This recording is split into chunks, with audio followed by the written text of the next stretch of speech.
"She's not mine," he said calmly. My voice broke. "You left me pregnant, you vanished, and now you're calling me a liar." "I'm calling you desperate."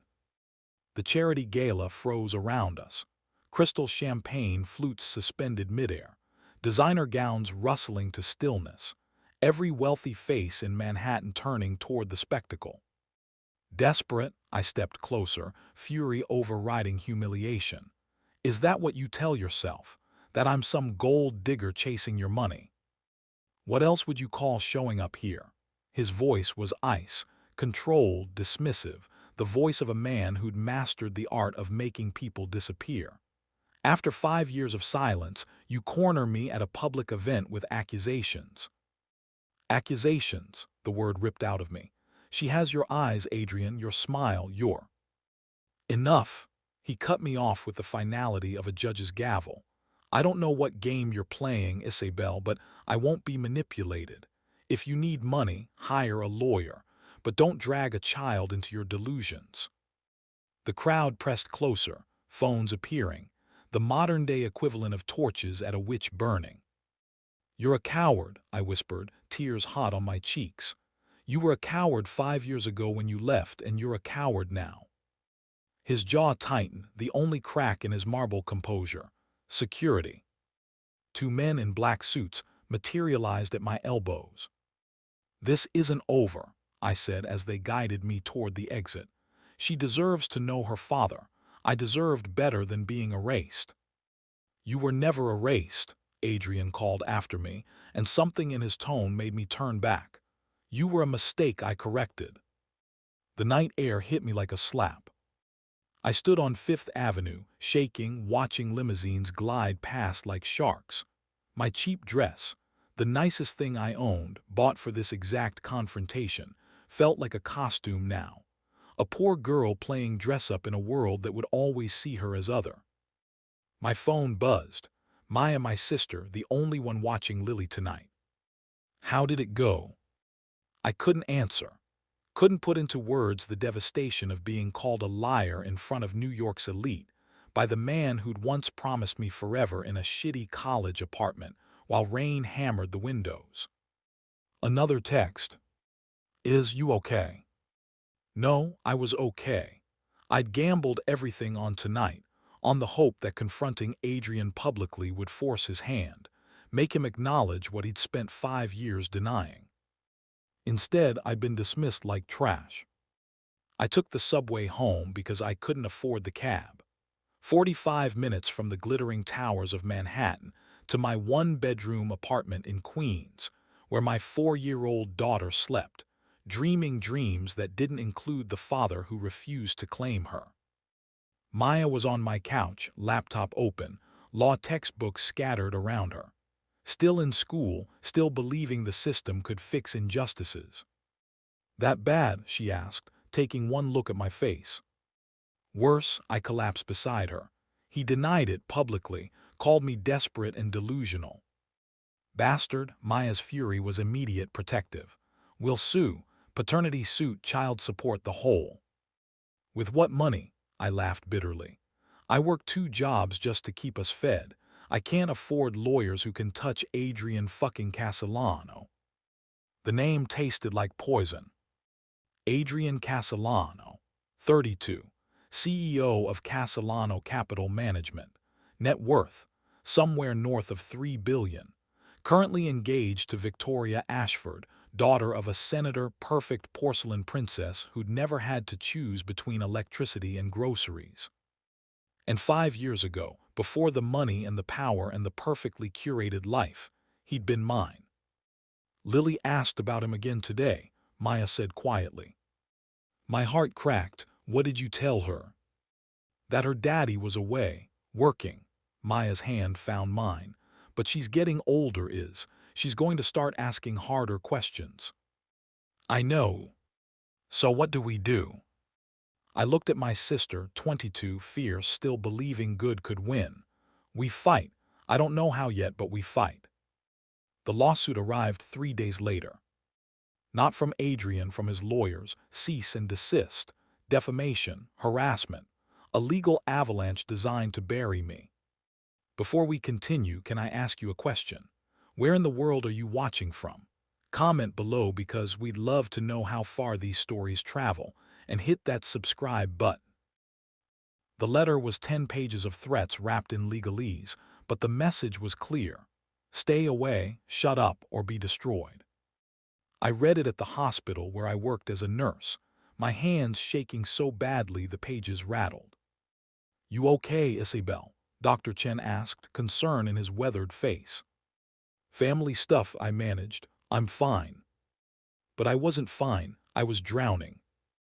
That night after Lily was asleep, I did something I'd sworn I'd never do. I called my mother. "Isabel," her voice was smoke-rough, suspicious. We hadn't spoken in 2 years, not since she'd called Lily a burden and suggested I give her up. "What do you want?" "I need help," the words burned.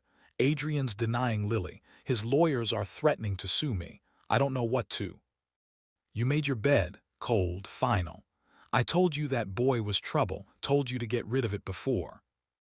I hung up, sat in the dark, and understood with crystalline clarity that I was alone in this. Completely, devastatingly alone. The phone call came from a blocked number. "Ms. Reyes," a woman's voice, professional, careful. "My name is Catherine Wright. I'm an attorney specializing in family law. If this is about the cease and desist." "It's not. I'm calling because I saw what happened at the gala." A pause. "I'd like to help." Suspicion flared. "Why?" "Because I've been watching Adrian Castellano destroy people for years," she said bluntly. "And I'm tired of it. Pro bono. No strings. Just a chance to make him face consequences for once."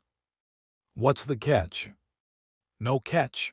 Well, one condition. You have to be willing to go to war, really go to war. This won't be easy or clean or quick. He has resources you can't imagine. But if you're willing to fight." "I'm willing." "Good." I heard papers shuffling. "We start with a paternity test. Court ordered, no wiggle room. Can you provide documentation of your relationship with Mr. Castellano?" Documentation, as if love left paper trails. "We were together 3 years," I said. "College through my first year of nursing school. We lived together for 8 months in Boston before he—" "Before he what?" "Before he left." The memory was a knife. One day he was there talking about our future and the next he was gone. Phone disconnected, apartment emptied, like he'd never existed. "And you were pregnant." 2 months. I didn't know until after he'd vanished. My throat tightened. I tried everything to find him. Called his family, his friends, showed up at his old office. His mother told me he'd moved abroad for work and didn't want to be contacted. His father threatened to call the police if I came back.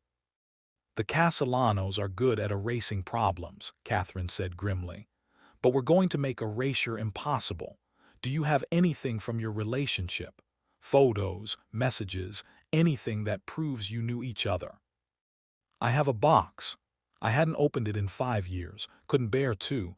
Pictures, some letters he wrote me, a key to the apartment we shared." "Perfect, I'll need all of it. And Isabel." "Yes."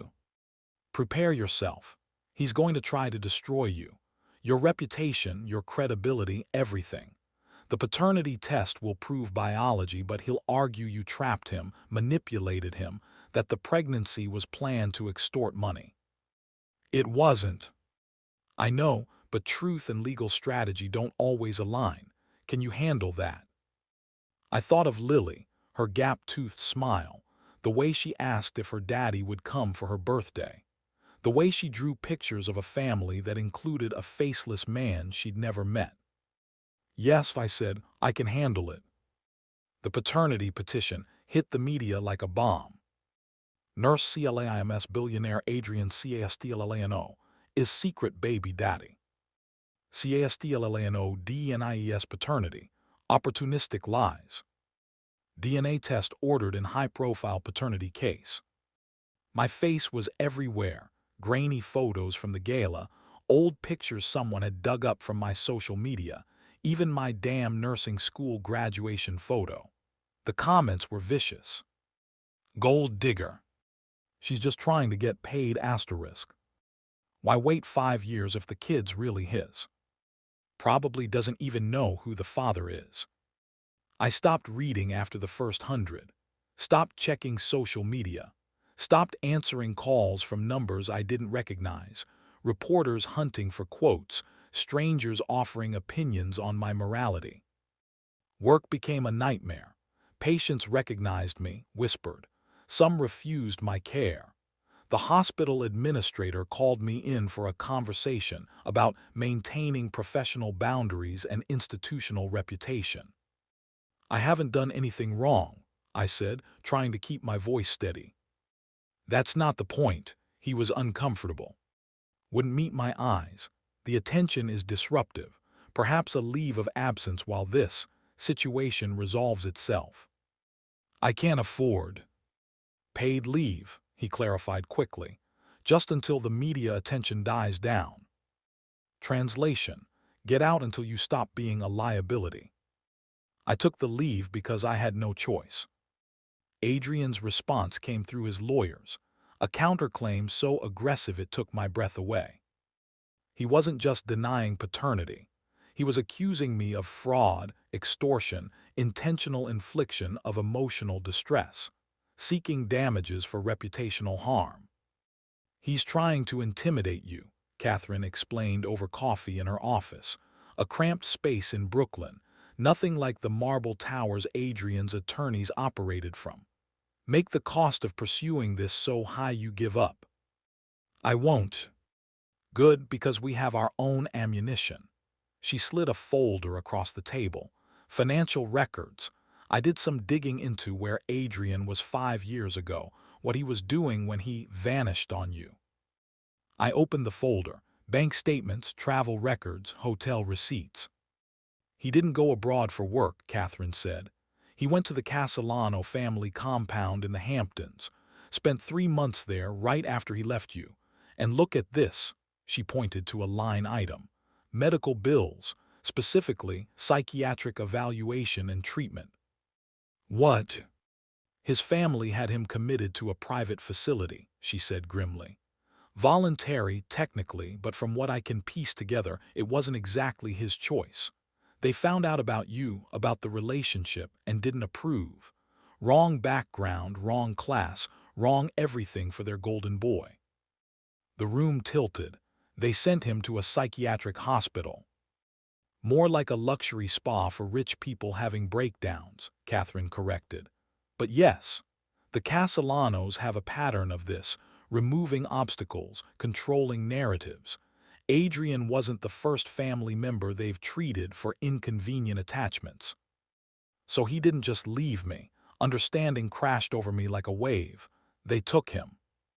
It's more complicated than that, Catherine warned. He was an adult. He could have fought back, refused, reached out to you afterward. He chose not to. Because they broke him. I stared at the documents. They convinced him I was the problem, that loving me was a sickness to be cured. Maybe, or maybe he loved his inheritance more than he loved you. Catherine's voice gentled. Either way, we can use this. Prove he's not the victim he's claiming to be.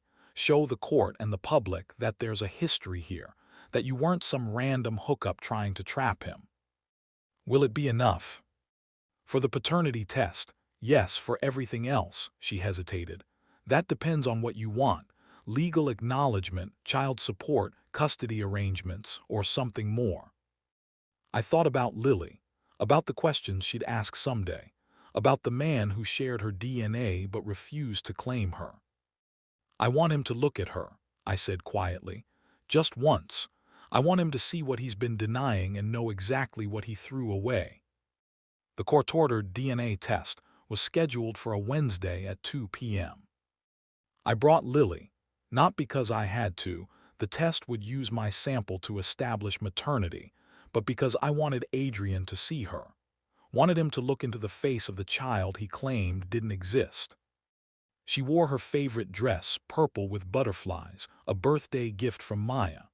Her dark hair was pulled into pigtails, her eyes, Adrian's eyes, undeniably bright with curiosity. Where are we going, Mama? she asked as we entered the medical building. Just a doctor's appointment, baby. For me. Sort of. The waiting room was sterile, uncomfortable. Catherine met us there, professional armor in place, sharp suit, sharper expression. He's late, she said, checking her watch. Probably a power play. Adrian arrived 20 minutes past the scheduled time, flanked by 3 lawyers in matching suits. He looked different than at the gala, less polished, more exhausted. Designer clothes that probably cost more than my annual salary, but shadows under his eyes that money couldn't erase. His gaze swept the room, landed on me then. Stopped. On Lily. I watched his face drain of color, watched recognition and denial war across his features, watched him see what everyone else saw, the same dark eyes, the same sharp cheekbones, the same stubborn set to her jaw. Hi, Lily waved, oblivious to the tension. I'm Lily, are you sick too? Adrian's mouth opened, closed, no words came out. Lily, sweetheart, come sit with Mama, I said, pulling her onto my lap. But the damage or revelation was done. One of Adrian's lawyers, Marcus something, silver-haired and shark-eyed, stepped forward. We're here under protest. This test is a formality to disprove Ms. Reyes's baseless claims. Then you have nothing to worry about, Catherine said smoothly. Shall we begin? The test itself was quick. Cheek swabs, labels, chain of custody documentation. Adrian submitted to it with mechanical precision, never looking at Lily again, never looking at me. But his hand shook when the technician approached with the swab. Results in 3 to 5 business days, the technician said. You'll receive notification via your attorneys. We were dismissed. I gathered Lily, her little hand in mine, and headed for the exit. We were almost to the door when... Wait. Adrian's voice, rough, uncertain. I turned. He was standing apart from his lawyers, looking lost in his expensive suit. How old is she? He asked. 4, I said. 4 years, 3 months, and 12 days. Math played across his face. Realization. The timeline aligning perfectly with when he'd vanished from my life. What's her name? You heard her introduce herself. Her full name. Lily Grace Reyes. I lifted my chin. No father listed on the birth certificate. No one to give her a last name but mine. Something flickered in his eyes, pain, maybe, or regret. It vanished quickly, replaced by the cold mask I'd seen at the gala. This doesn't change anything, he said. A test proves biology, not obligation. Is that what you tell yourself? I asked softly. That you can erase responsibility the way your family erased me? His lawyers moved closer, protective wolves circling their alpha. We're done here, Marcus said. Any further communication goes through proper legal channels. I nodded, turned to leave. But Lily, sweet and oblivious, called back, Bye, feel better. I felt rather than saw Adrian's composure crack. The results arrived on a Monday. Catherine called at 6 a.m., her voice carefully neutral. We got them. I was already awake, hadn't slept really since the test. Lily was still asleep in our shared bedroom, her small body curled around her stuffed elephant. And 99.97% probability of paternity. A pause. Isabel, he's her father. Legally, scientifically, undeniably. I should have felt vindicated, relieved, something other than the hollow ache spreading through my chest. What happens now? He has 48 hours to respond. His options are limited: acknowledge paternity and negotiate terms, or continue to contest and look like a monster. Either way, the court will establish support obligations. He'll fight it, I said, knowing Adrian, knowing the Castellano family. They don't accept losses. Let them fight. Catherine's voice hardened. We have truth on our side, and something else. I got a call this morning, anonymous tip. Someone wants to talk about the Castellanos, about what they did to Adrian 5 years ago. Who? Won't say, but they're willing to testify if this goes to trial. Someone on the inside who's tired of watching the family destroy people. Hope flickered, dangerous and fragile. When can we meet them? Tonight, I'll text you the location. Adrian's statement hit the media before lunch. Not through his lawyers, through him directly. A press conference at Castellano Capital Management's headquarters, every major outlet present. I watched it on my phone, Lily playing at my feet, oblivious to the man on the screen who shared her face. Recent DNA results have confirmed biological paternity of a child born to Ms. Isabel Reyes, Adrian read from prepared notes, his voice flat. However, I maintain that I had no knowledge of this pregnancy and no opportunity to participate in decisions regarding the child's welfare. The reporters erupted with questions. He held up a hand. I was approached by Ms. Reyes 5 years ago briefly. The relationship was casual, consensual, and short-lived. When it ended, I had no reason to believe there were ongoing complications. Complications. He called our daughter a complication. Given these new circumstances, my legal team is reviewing appropriate courses of action regarding financial obligations. However, I want to be clear. A biological connection does not constitute a relationship. I have a life, commitments, and responsibilities that cannot be disrupted by historical oversights. Historical oversights. Lily looked up at me, sensing my tension. Mama, you're squeezing too hard. I realized I was gripping my phone so tightly my knuckles had gone white. I set it down, pulled her into my lap, buried my face in her hair. Sorry, baby, Mama's just tired. On the screen, Adrian was fielding questions, his mask perfect, his lies smooth. Will you meet the child? That's premature. Legal matters need to be resolved first. Do you regret the relationship with Ms. Reyes? A pause, something flickered across his face. I regret any situation that creates complications for all parties involved. Not I regret abandoning her. Not I regret not being there. Not I regret calling her a liar. Just complications.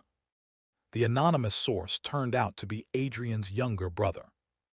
Nathan Castellano, 28, sat across from me in a dim restaurant booth in Brooklyn, looking nothing like the polished heir I'd expected. Jeans, hoodie, exhaustion carved into his features. I shouldn't be here, he said immediately, if my family finds out. Why are you? Catherine asked, recording device visible on the table. Why reach out now? Because I'm tired of watching them destroy people. Nathan's hands shook around his coffee cup. Adrian wasn't the first, won't be the last unless someone stops them.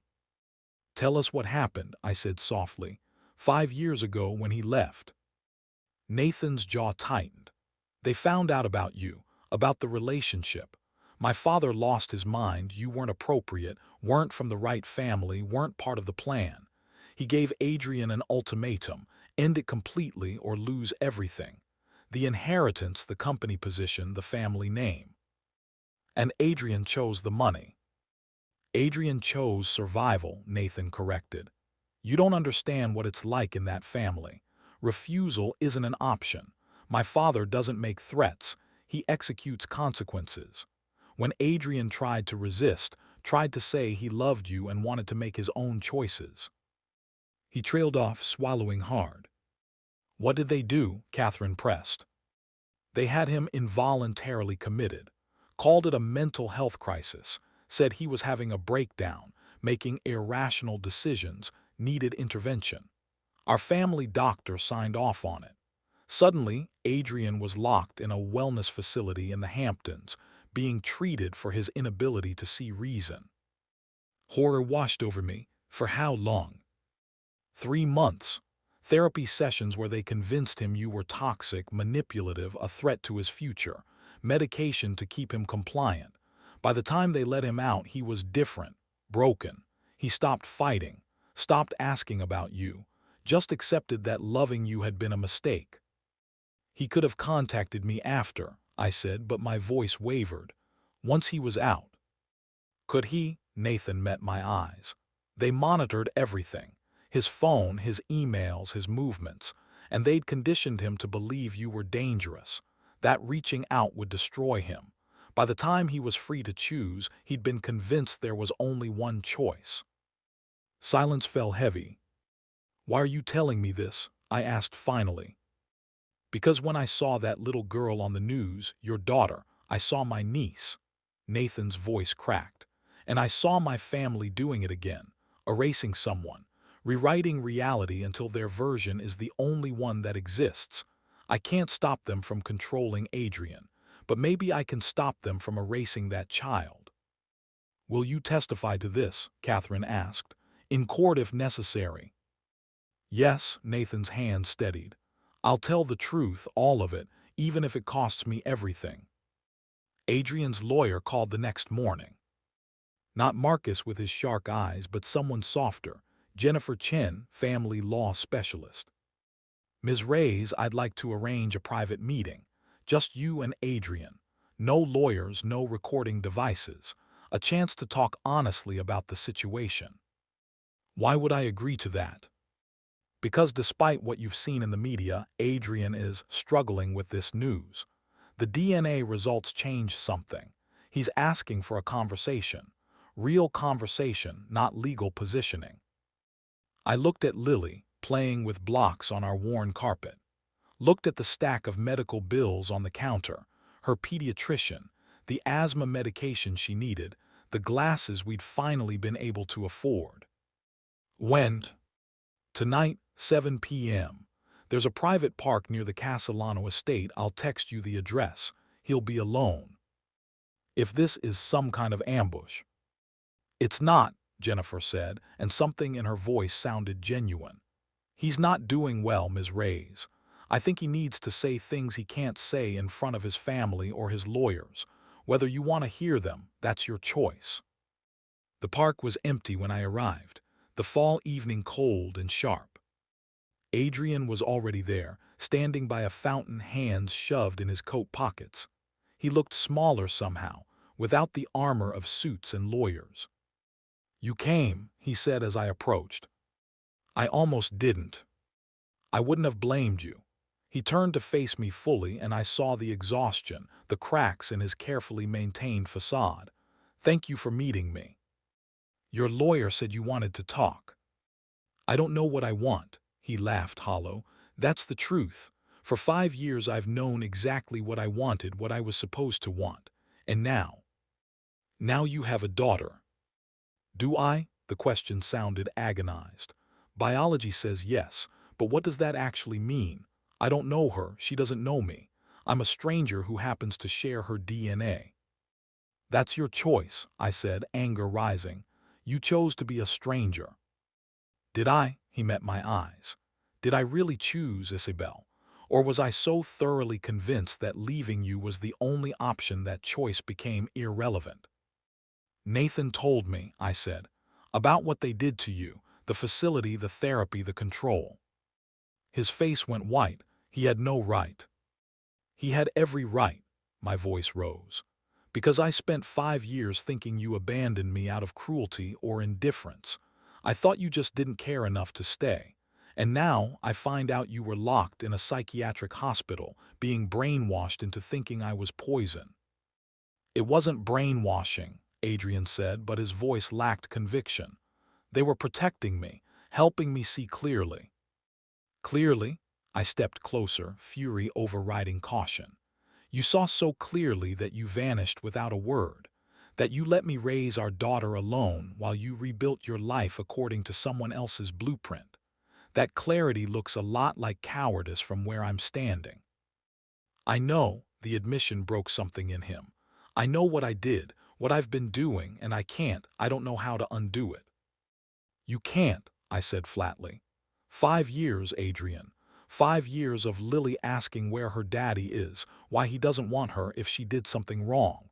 You can't undo that damage with a conversation. Then what do you want from me? His composure was crumbling. Money. I'll pay child support, establish a trust fund, whatever she needs. Medical expenses, education, everything. She doesn't need your money. The lie tasted bitter. We desperately needed his money, but pride wouldn't let me admit it. She needs a father, someone who shows up, someone who chooses her. I don't know how to be that person. Then learn. I turned to leave. Wait. His hand caught my arm, gentle but desperate. Please, just tell me about her, our daughter. I don't even know. The break in his voice stopped me. I turned back, saw genuine anguish in his face, and felt something shift.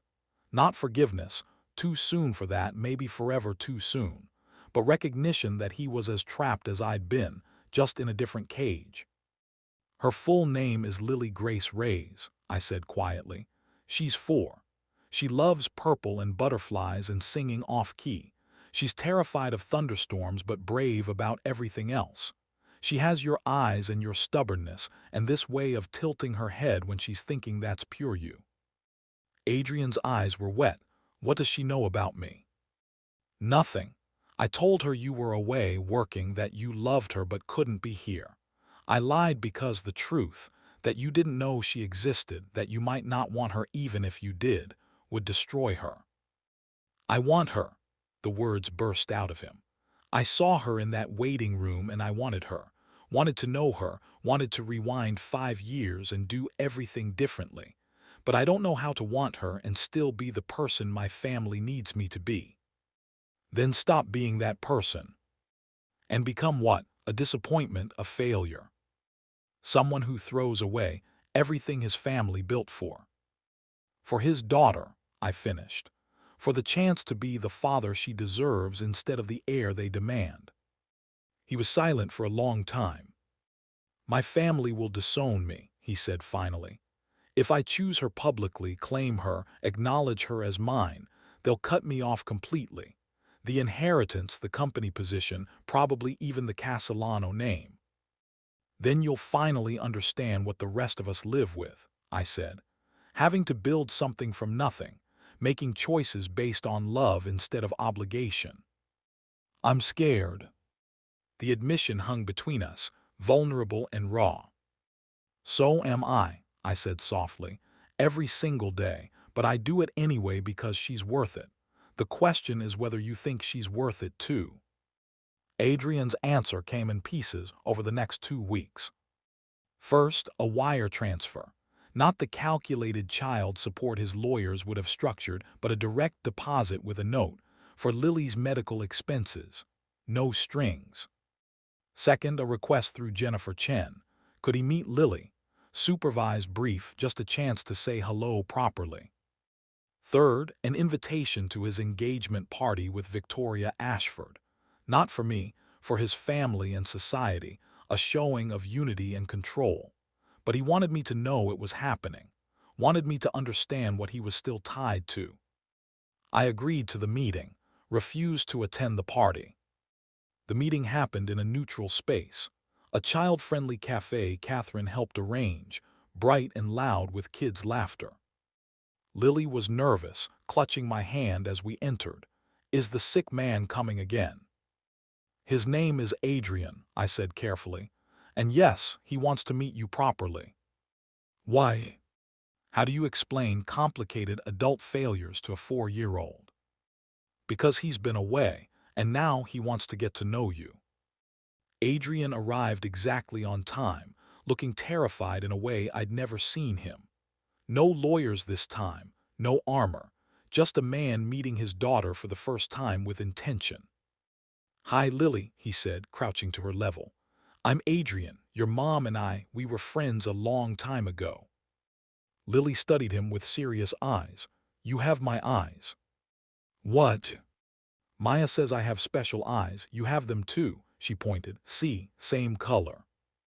Adrian's composure cracked. Yeah, we do. Are you still sick? I was never sick, he said gently. I was just lost, but I'm trying to find my way back.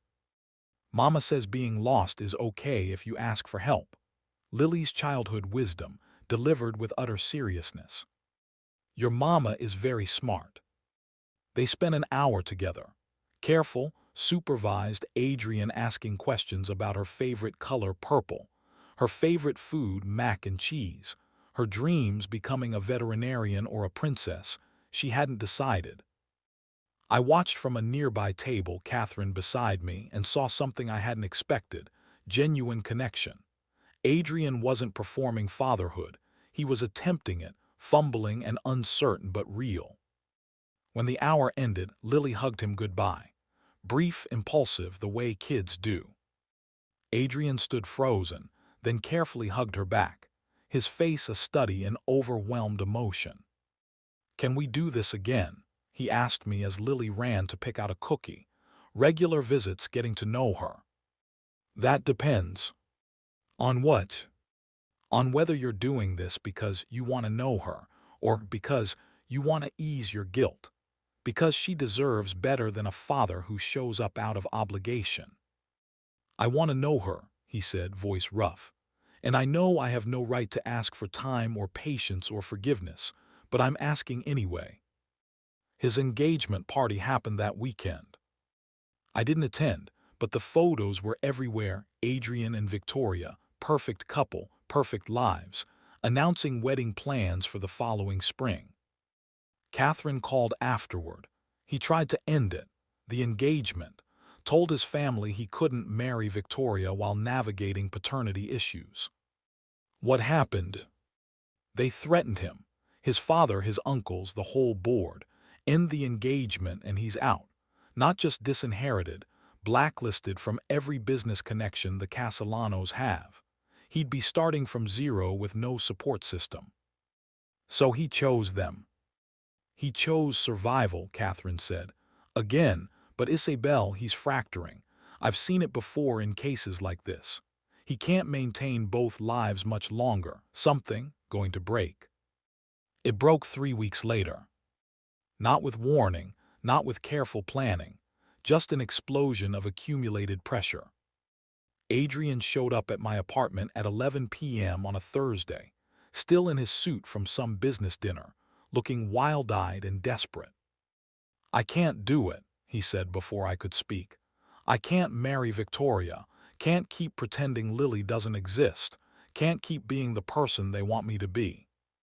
"Adrian, I'm ending the engagement tomorrow, publicly, and I'm acknowledging Lily, not as a legal obligation but as my daughter, my family, the person I should have chosen 5 years ago." "You'll lose everything." "I've already lost everything that matters." He looked at me with devastating honesty. "I lost you. I lost 5 years with my daughter. I lost myself trying to be someone worthy of a family that doesn't understand worth. What else is there to lose?" "Your inheritance, your position, your entire life." "That wasn't a life," he said.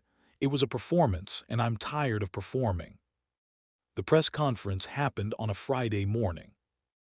Adrian Castellano, heir to a multi-billion-dollar empire, stood in front of cameras without his lawyers, without his family's approval, without a script. "5 years ago, I made a choice that I've regretted every day since," he began, voice steady despite visible tremors. "I walked away from someone I loved because I was afraid. Afraid of disappointing my family, afraid of choosing my own path, afraid of being more than what was expected of me." The reporters were silent, sensing blood. "Recently, I learned that choice had consequences I never imagined. I have a daughter.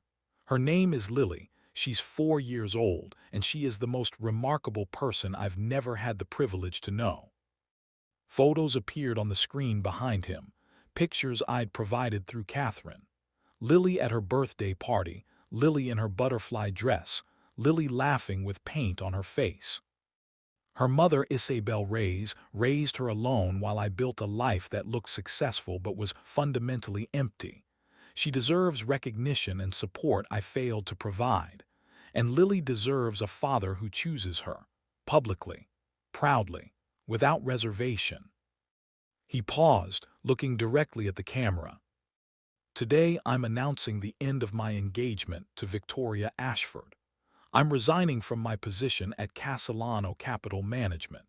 And I'm acknowledging Lily Grace Reyes as my daughter, with all the responsibility and joy that entails. Even if your family disowns you, a reporter shouted. Especially then, Adrian said, because she's already shown me more about love and courage in a few weeks than I learned in 32 years of trying to earn my family's approval. And if I have to choose between their acceptance and being the father she deserves, I choose her. Every time. The aftermath was chaos. The Castellano family released a scathing statement disowning Adrian. Victoria gave a tearful interview about betrayal. The business world speculated about Adrian's future. But through it all, he showed up. To my apartment, to supervised visits, to Catherine's office where we negotiated co-parenting arrangements. Not as the billionaire heir, but as a man learning to be present. I don't expect forgiveness, he told me a month later, watching Lily play in the park. I don't expect us to magically become a family. I just want to be here, to know her, to be someone she can count on. That's all I've ever wanted, I said quietly. He looked at me then, really looked, the way he used to 5 years ago before fear and family destroyed us. Is there any chance? No, I cut him off gently. Too much damage, too many years, but we can be good parents to her. We can be partners in that even if we can't be anything else. I'll take it, he said. It's more than I deserve. Lily ran over then, demanding Adrian push her on the swings. He went willingly, laughing when she shrieked to go higher, catching her when she jumped. I watched them, father and daughter, finding their way to each other through the wreckage of the past, and felt something settle in my chest. Not happiness exactly, not the fairy tale ending where love conquers all, but something more valuable, accountability. He'd chosen her, publicly, permanently, at the cost of everything else. And maybe that was enough. Maybe watching him push our daughter on swings, her laughter bright and fearless, was its own kind of resolution. Not the ending I'd imagined 5 years ago, holding a pregnancy test and crying because the man I loved had vanished. But an ending where Lily had a father who showed up. And sometimes, that was the only happily ever after that mattered. Thank you so much for watching till the end. I truly appreciate you for spending your time here. It means a lot more than you know. Let me know in the comments where you're watching from. I really want to hear from you. If you enjoyed this story, please like the video, subscribe to the channel, and drop a comment. Your support helps the channel grow and brings more stories like this your way. Thank you for being here. More amazing stories are coming, don't miss them.